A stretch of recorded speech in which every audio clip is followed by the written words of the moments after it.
Welcome to Crown Connections with Rob Clemons. Today, we are actually going to be doing a little bit about marketing.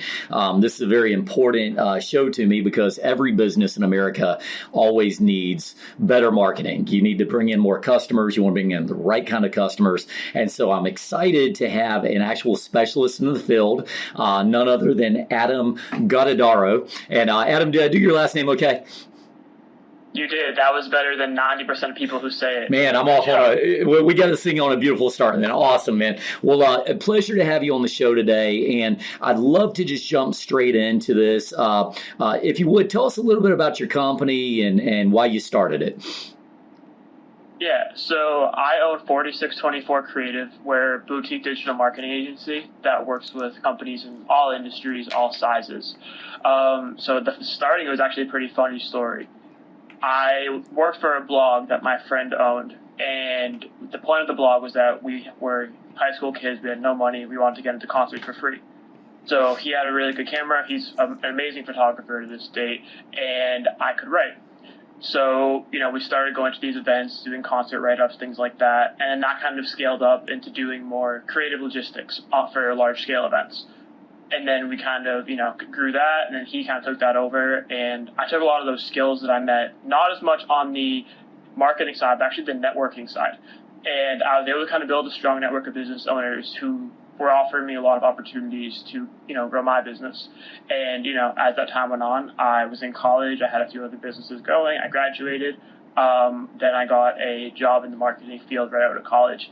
And I was able to really hone in my skills there and say, okay, this is how I'm going to prove my concepts. These are my goals. And then once I hit those goals, I was able to say, all right, I'm going to move from this into doing, marketing full time. So I've been at it now for about 6 years, every role, every industry, but, it's been great.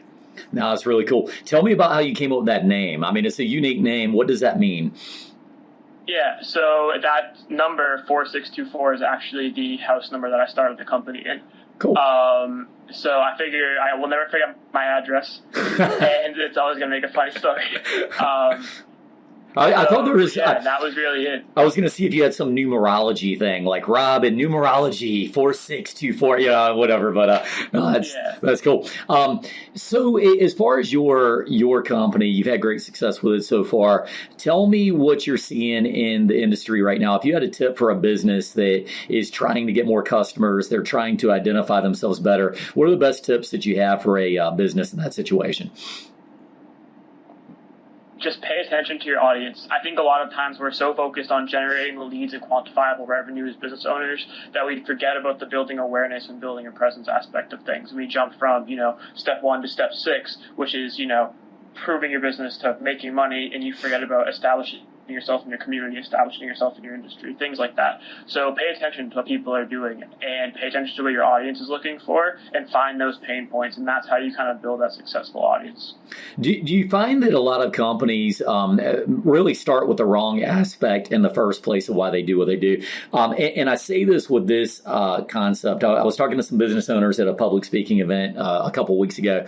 And, when you ask this question, you ask the question of, why did you start your business? And a lot of times it starts with an I. It's like, well, I love doing computers, so I started a computer business. Or I was just great at roofing, so I started doing roofing. And it's like, well, you just started with the I, but you didn't really start with, where was the customer need? Where was the customer experience? Do you find that this is a common problem in businesses? Are they, it's almost like looking to the Super Bowl before you even got through the playoffs kind of thing? Yeah, I think that 90% of people are in business to make money. Like, that's the most simple terms. They say, okay, I see somebody else making money doing this, or I'm pretty good at doing this, I want to make money off of it. And that's where they go into things. And I think that's where your first mistake is, right? Because as a business owner, if you're in the green within your first 2 years, that's very abnormal. Yeah. So a lot of people are like, I want to get into this, I want to make money right away. Then they don't make money right away, and then their business closes in 6 months. And that's kind of a typical cycle for a lot of industries. So I think that you need to have a personal motivation, or you need to have some greater good to do in the environment around you to build a successful business, because it's a moving target, right? And I think that you have this goal and then you achieve it. And if the goal is meaningful to you, that goal will get bigger. And so then you go to the next step and the next step. I was talking to a friend about this a little while ago, and a lot of people are looking miles down the road and they haven't even gone 100 feet yet. And you need to kind of go like you're driving your car at night, right? You can see 100 feet in your headlights. You can't see a mile, so you drive the first 100 feet and then you drive the next one. That's, the foundation of a successful business. It's getting into a business purely to make money never works. I have never seen it work. I've worked with, hundreds of businesses, and I don't think it's a concept that will work. I think you have to have some personal motivation behind it. Yeah, and kind of seeing what your customer actually needs, right? Rather than what you thought you wanted to do. It's like, well, what do they actually need? If you were going to talk to a small business and they said, look, I've got a small marketing budget, okay, and I want to do this first, whatever that thing is. And I'm not talking about business plans and budgeting and all that business stuff. I'm talking about they come to you and they say, I've got a little marketing budget now, Adam. I want to spend it on something. What do you recommend I do first? What would you tell them? Yeah, so I would say that's really niche dependent. Mm-hmm. Really, right now, micro influencers, influencer marketing has been huge, and it's been vastly successful with ROIs because you have crazy algorithms like TikTok and Instagram Reels and things like that, where you can have 10 followers, post something, get 800,000 views, and then have 100,000 followers the next day. So I'd look into micro influencers. That's always a good one. I think that having your brand presence, so logos, colorways, artwork, and everything consistent is super important. The way I kind of see that is like if you don't have that, go to a store, right? The entire outside of the store is decorated all nice, and you go inside the store and it's just empty. Nobody's going to shop there. So you need to make sure that your brand presence, as far as the way it looks and how it functions, is there as well. That's awesome feedback. I was actually just talking to somebody today, and Riva Impact, which is the training company that does training for roofers. I was talking to one of the people who attended the other week, and they said, I noticed there were 3 or 4 camera people and all these lighting effects, and I was kind of surprised to see it at that level. Why do they need so many camera people?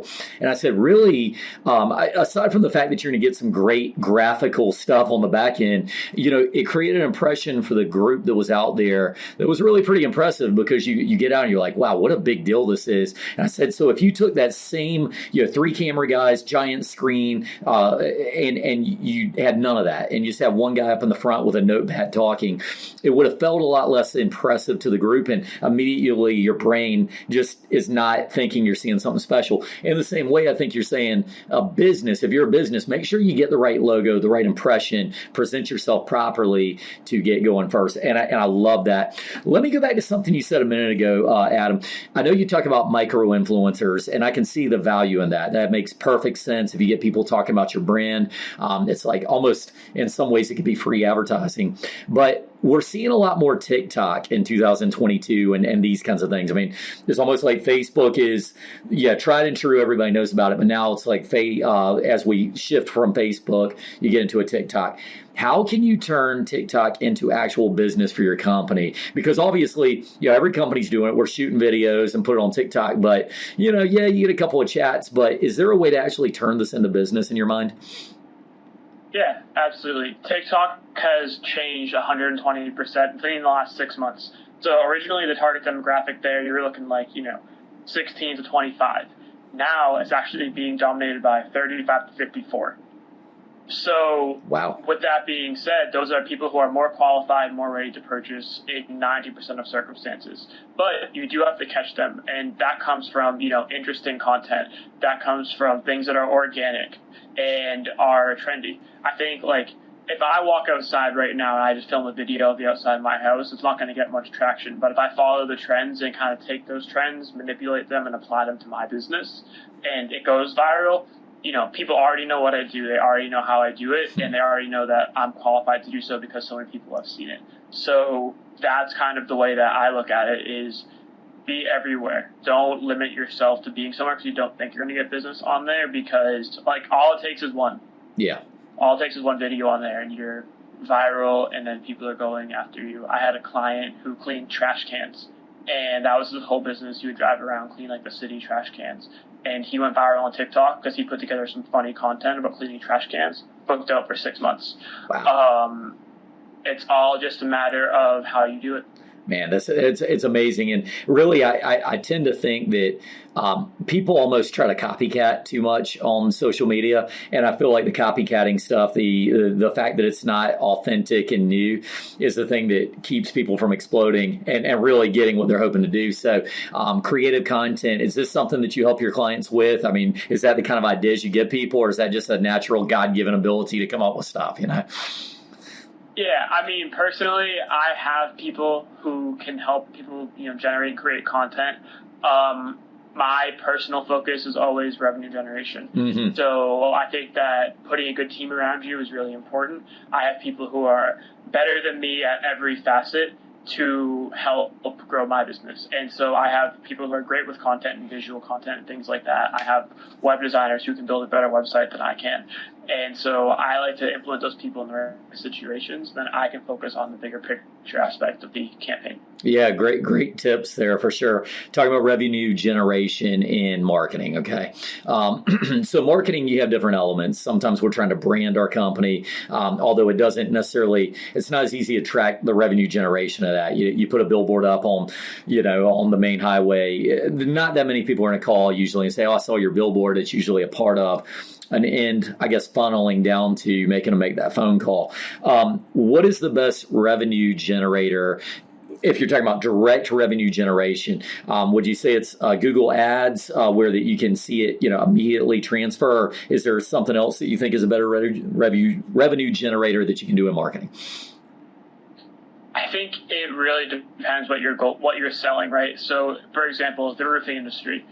Google Ads is huge because in the sense of immediacy, it immediately takes out 85% of unqualified buyers, right? Mm-hmm. Google is intentional. So you're not just searching roofing if you're in a mood, no, you're searching roofing because you need something. Right. So that having businesses where it's very niche and very intentional, you're going to want to be on Google. But if you're trying to reach a large scope of people who are in a very broad demographic, Facebook's really good for that too. Ultimately, it comes down to the whole experience. So you have to have your ad, your landing pages, things like that, all funneling. But I would say personally, last year, I was able to generate, about $30 million across clients for Google, just on Google Ads. And I think because of that, I was able to see a few things differently. But I always like to stick with Google, but there's a million ways to make money as long as, you have the strategy behind it. I mean, one thing about Google, from my understanding, is that everybody's always trying to get their SEO up, and they're always trying to get the organically improved website ranking. But Google's always changing the algorithms, right? So that you're kind of more encouraged to do the pay-per-click. I know you do a lot of this stuff. Can you give anybody a tip on just pay-per-click, maybe mistakes that you've seen versus things that are more successful? Yeah. I would say the number one thing that I see is that people put a very broad ad up and they just leave it up there. Yeah. Pay attention to your ad content, pay attention to your keywording strategy, and just pay attention to what you're targeting. A lot of times there's very simple mistakes people make, whether it be, not pushing the one button under the location settings that only targets the city that you live in. Right. Or, they'll use all broad keywords, and because of that, if you're selling, dog food, right, and you put a broad match keyword for dog food, everything related to dogs is going to come up because the word dog is in there. So make sure your keywording strategy is good, and then make sure, your accurate conversions are set up so if it's making you money or it isn't. Those are probably the three biggest to follow to set up any kind of solid campaign. But ultimately, it just comes down to attention to detail and paying attention to what you want. Man, what solid tips. And really, I hope that people actually listen to this, because you're not wrong. I mean, you can spend so much money on Google so fast. So to be able to be in that situation where that if you're going to drop, easily $500 a day. I mean, if you don't set a budget limit on it too, I mean, it can go out of control. So ways to maximize that budget, very important. I want to talk about something very specific today. I want to talk about podcasts, but before I get into the podcast itself, I have one more question for you, and you may not have a perfect answer for me, but for years we knew about Facebook, and Facebook is still obviously a big medium, and of course Instagram. A lot of people are doing that. You hear about TikTok, and that's something that people are trying to get into. Is there anything that is almost after TikTok that you're going, man, Rob, keep your eye on this? Is there anything like that yet, or are you still trying to figure that one out? I think TikTok has 2 years left Okay. at the most of having their algorithm run the way that it does. And then when that stops, something else will emerge. But ultimately, right now, I think that there needs to be eyes on things like building communities on Discord, things like that to kind of support the brand, especially when you have a product that people can buy on a recurring basis. Subscription style memberships, things like that. That's all growing rapidly. So if you have, a Discord community, so if you're teaching classes, you put all your students in a Discord, everybody can ask questions, and then they pay, $15 a month to be in there, right? You get 1,000 people, it's $15K a month. I think that's something that you should really use your brand to build an audience and then capture that audience on the Discord side of things. I think that's going to be huge. But TikTok right now, like I said, 2 years max, and then that algorithm is going to change. And I think that's when you're going to see the decline of there and the rise of something else. Yeah. It's just not out yet. Yeah, that's fair. That's fair. Very, very good tip. So one of the things that we talked about before we jumped on the day, of course, I do my podcast, Crowning Connections, which are on the day, and we're glad to have you. And I know you do your own podcast.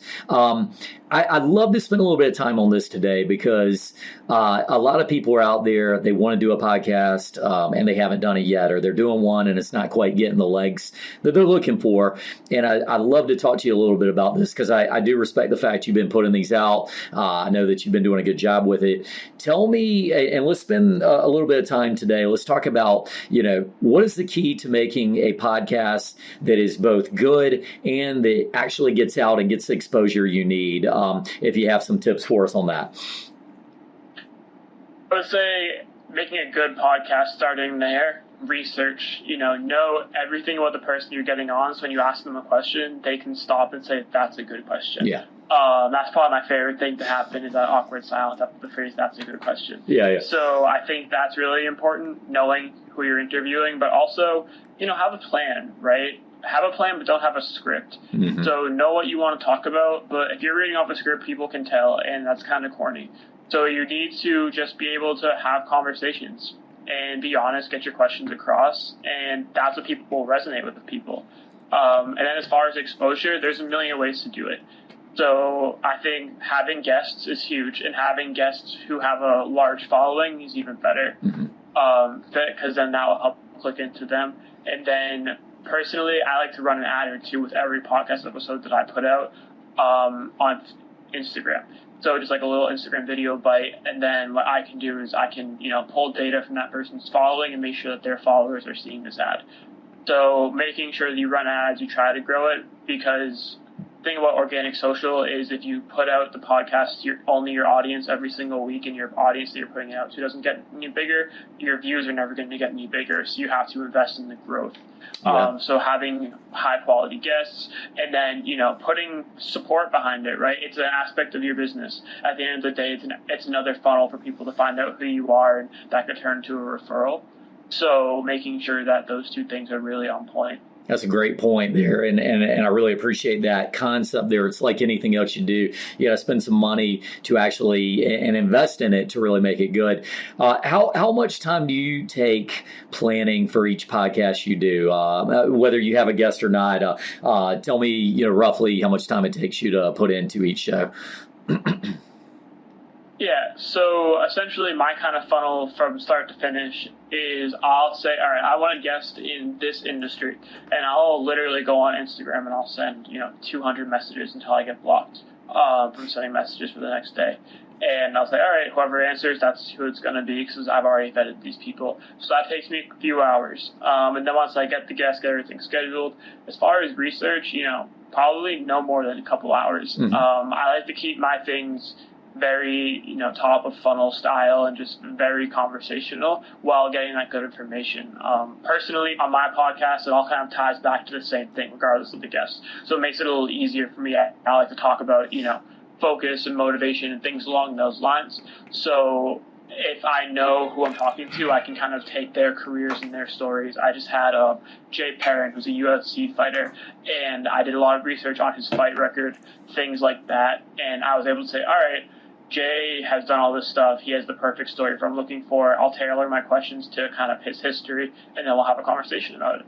And that's really it. It's just about, having the theme and knowing who you're talking to. Yeah, that's a great point, and I can appreciate that. I do think there has to be a theme to every show. You at least want to have something that can be relevant and topical. It's kind of funny, before we even talked today and we were coming on this, I was talking about the fact that sometimes when I'm talking to people in just natural conversation, I'm like, oh, you should check out this podcast we did that's about that topic. And so if you can do that, it's always going to be more relevant. What about promoting your show after the fact? Do you go on to a Twitter, Instagram, whatever may be the case, and say, hey, here's one I did, and then boost post, or what do you do after that fact? So I've been really, really lucky to have a great group of people around me who happen to be rather influential in their fields. Sure. So I posted on my organic social medias, and like I said, I'll put a small budget behind every episode and behind every ad, because they are revenue generators between streams and ads and things like that. So I'm able to kind of say, all right, I'm going to put this much into it. I don't expect to make a profit, but I'm not going to lose any money on it either. And then a lot of times my guests will reshare, my friends will reshare, things like that. It'll get likes on LinkedIn, and it'll just grow organically. It's all about posting volume, and eventually the right people are going to see it. It gets frustrating because you can put out your first episode, right? Be like, this is going to get 1,000 listens, it's going to be the best day of my life, and then it gets 15 plays, and you're like, oh, what? Am I bad? Like, what did I do? Yeah. And I think that it comes from time, and it comes from growth.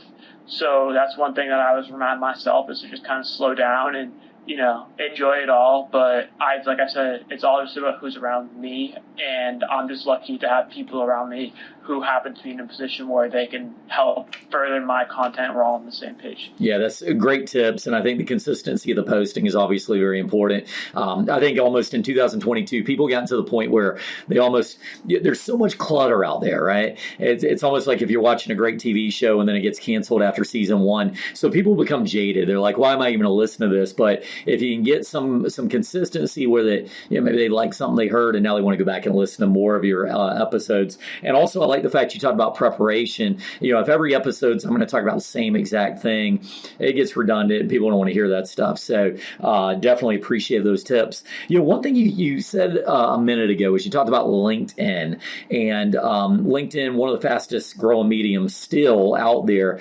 What do you think are some good tricks for LinkedIn, podcast or otherwise? What are some good tips that we could use to try to boost our following in a meaningful way? Consistency, relevant content, and expanding your network. Those are the big three, because LinkedIn runs on a algorithmic platform. So if I like a post, the odds of you seeing it, because we're connected, are pretty high. So you make sure that you have a lot of people working on your stuff, liking posts, things like that. Be consistent, have a posting schedule. So if you're putting out a podcast, you put out a podcast Wednesday, post about it on Tuesday, post a video of it on Wednesday, take a day off, post the video on Friday. Because LinkedIn also isn't chronological. You could see a post from a month ago in your LinkedIn feed randomly just because your connection liked it. So have a volume, have a schedule, and make sure that the people around you, whether your guests or something, whatever that may be, are liking it, reposting it, things like that. And that always helps get the word out, because, the more shares, higher ranks on the page, essentially. That goes for any kind of post. You really just want interaction as much as possible. Man, that's such a cool tip. And I love that you said it's not chronological. And that's something that I think I really hope people are listening to, if they're listening to this podcast today, is, understand that LinkedIn, there's a collection of work, and the things you post can be very powerful. And I find that, I think we've all experienced that. You're looking at something, you see a posting that might have been from 2 months ago, but it just happened to have the right algorithm that popped that up on that day and time. One thing that drives me crazy on LinkedIn, if we could, you get the person who's like, hey, I'd like to be in your network. And you I want to say make the mistake of letting them in. And then you get the DM like a second later. Hi, I'd like to help you generate more referrals and leads. I'm like, oh, no. How do I stop this from happening, Adam? Just look at my people better before I befriend them on LinkedIn. Fortunately, Rob, you're in an industry where everybody wants a piece. Yeah. So unless you go completely dark and change your name and lie about your job, or stop accepting people, that's never going to happen. Yeah. It's just, it comes with the territory. And I think that, I have a lot of respect for people who are reaching out personally. I get them all the time, and I try to laugh it off. One thing that I always do too is say, I'll provide feedback as a fellow marketing person. Like, well, I would have responded to this if you had done it this way. And it might come off, in an interesting way at first, but that stuff actually helps people. So at the end of the day, my whole thing is like, I'm just trying to help people out. It doesn't matter if it's at my expense or not. If it takes me a minute to try to help somebody rework their message because, I got my first few clients off LinkedIn kind of doing a little bit something similar. Yeah. Not anything to the point where it was bad. Like I would never repeatedly message somebody. But that was where I got my first few clients. So I can say, all right, well, I did this. Thankfully, like my flow of clients now is strong enough where I'm not on LinkedIn scouring for people anymore. But with that being said, yeah, no, that's super cool. I want to jump in on that and say I really actually like what you're saying there, because I could tell you as a guy who general manager of a pretty big company, I get this kind of solicitation all the time. It's something to the effect of, hey, I can help your company generate 5 to 10 new leads a day through referrals. And, you get to a point where that's so cliche that it's not going to penetrate me. I don't even look at the message. If I were to have a real conversation with those people, I would say, hey, start off with something simple like, hey, it's nice to connect with you. Tell me more about your business. I do X, Y, and Z. But don't make it about you right off the bat as the marketing person. Don't come in and start bragging about your credentials. It's almost like going on a date and you talk about yourself the whole time. Start off with figure out about me a little, and I might just get deep enough to actually have a conversation with you. You know what I mean? Yeah, and I think one thing for people who might be doing that kind of thing too is, from what I've noticed working with my home service clients, offer more benefit than just generating leads, right? A lot of times people are looking for things like sales automation and the ability to automate their email follow-ups, things like that are consistently growing, and not because everyone's offering leads, right? But if you come up with a different benefit and you come up with something that's like, wow, I know you're spending 15 hours a week emailing people for follow-ups from appointments. What if you just automated that whole process? For however much money, it's going to save me 15 hours. If I bill at $200 an hour, that's saved me quite a bit of money. Yeah. Now I'm interested. So offer more benefit than what everybody else is doing. Find a way to differentiate yourself. And I think in that situation where you're reaching out to people cold, you have a lot more success. Yeah, I think that's an amazing tip. And one other thing I was going to ask you, and again, we're getting towards the back end of the show here, so I still want to cover a few topics that are important to me. One thing I was going to ask you, if you're talking to a business and they are trying to figure out how much to budget for marketing, do you have a suggestion for them, and do you base it on their gross income or what's and again, let me set the stage for you. You got a guy, he's got maybe a car wash service or something, and he says to you, Adam, I need to know how much money I should put towards my marketing. How do you tell him to even start with a number? See what they can spend without going into a bad spot. Mm-hmm. That's kind of how I look at it. So if you're clearing, it's $1,000 a month, and you're like, all right, I'll put this $1,000 a month into marketing, we're going to spend that $1,000, but don't spend more than that $1,000. Right. Don't take uncalculated, unnecessary risk. I think taking a risk is really important in anything that you do, but my thing with every business owner I talk to is 100% transparency, is I tell them, look, you need to be able to afford this if the event comes in where the return comes late, right? Mm-hmm. If you're not seeing any clients right off the bat, you have to figure out the direction of your campaign. You need to be able to say, all right, I can still sustain. So then whatever that number winds up looking like is kind of what we go with. And then also their goals, right? If they want to get, 150 customers through Google Ads, right? $10 a day budget isn't going to do anything for you. Yeah. So that also helps out knowing what the end goal is, what the numbers are, and then I have data software where I can kind of punch things in and then calculate that. And that will spit out, a rough budget for me relative to what they can spend. 100%. Great tips there for sure. And I would follow up with that with, know what your gross budget is for the year, base it on what you expect your income to be for the year, how many leads you need, be consistent. Don't overextend. It's too easy to do that. Sometimes you're like, I'm going to spend all this extra money, but know where your money is being best spent. Track your leads, track where they're coming from. Awesome tips. Just a couple more things so we can get to know a little bit more about you. What does Adam do in his off time when you're not marketing? What do you do for fun, man? So lately it's been very few time for fun, but I just try to enjoy life, right? That's kind of the end goal. So I spend a lot of time with my family. Yeah. I read a lot of books. I enjoy traveling. I haven't gone to do that quite as much recently, but that should be changing. And just always trying to work for the next thing. And that's always, something that I do in whatever free time that I have is figure out what's next. I think having those plans and goals are important. So, but yeah, I'm also, avid sports fan, so that always helps pass time, whether your team's winning or losing. Absolutely. One way or the other. It's better when they're winning. Yeah.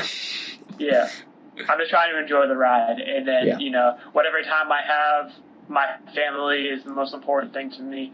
I have a fiance, and so I want to make sure that that's solid at all times, because what I do and the extent that I do it to is so high that if everybody around me isn't on board, I'm not able to properly function. So I need to make sure that everything outside of the business circle for me and the influencer circle for me is solid to the point where I can focus on this thing and not have to worry about anything going wrong on the other ends. So I like to really focus my free time on managing my relationships. Very, very powerful tip. I heard this one time. I went to something they called politician camp or something like that. I really didn't have much time for it, but they were talking about the fact that you need to have, if you ever go into politics, you need to have your whole family behind you, not just yourself with a singular goal. You apply that to your life, and I really appreciate that side. One other thing, do you have a particular book that you can recommend to any of the listeners today that you think has been particularly helpful for you? Yes. So I just finished, I should right over there, I'm not sure I got the title right. It's 12 and a half. It's by Gary Vee, and the point of the book is about the emotional aspects of running a business. The reason why I recommend this one is because a lot of people who are in business kind of lose sight of the emotional aspects of side, and I think that things like empathy and just being kind are really important in the business landscape. Yes. And it helps me stay in touch with that, because whether you're leading a team of 100 or you're leading a team of 4, you need to have empathy, you need to be kind. While being cold-blooded killer on the business side, you need to be kind about it. He always says, rip somebody's head off, but do it in a way that you hug after the game's over. Yeah. And so that's kind of how I modeled myself. And having that book and really helped me kind of figure out, all right, this is how you do that. That's so cool. And that's 12 and a half by Gary Vee. Yeah. All right. Yeah, I think I've seen this one. It was actually on my to-read list, so I appreciate the recommendation. Adam, I know you have another event you have to go to here in a minute, so I do want to kind of tell you thank you for being on the show today. A lot of amazing tips. I hope people got some good stuff out of this, including how to market your business, podcast, all these other great things, man. I hope I can have you on the show again sometime, because I feel like we have a lot more to talk about. Yeah, absolutely. I'll be looking forward to part 2. Thank you for having me on, Rob. I appreciate it. Absolutely. Likewise, Adam. His name is Adam Guttadauro, 4624 Marketing. Check him out. 4624 Creative. Creative, yes, 4624 Creative. And see, I even made a new name for you here. Yeah, there you go. All right. I have a subsidiary coming, 4624 Marketing. Yeah, right, exactly. You heard it here first on the Crowning Connections. All right, Adam. Well, hey, listen, thank you for being on, and we'll see you next time. This is Rob Clemons signing out for Crowning Connections. Thanks, everybody. Have a good one. All right, you too, bud.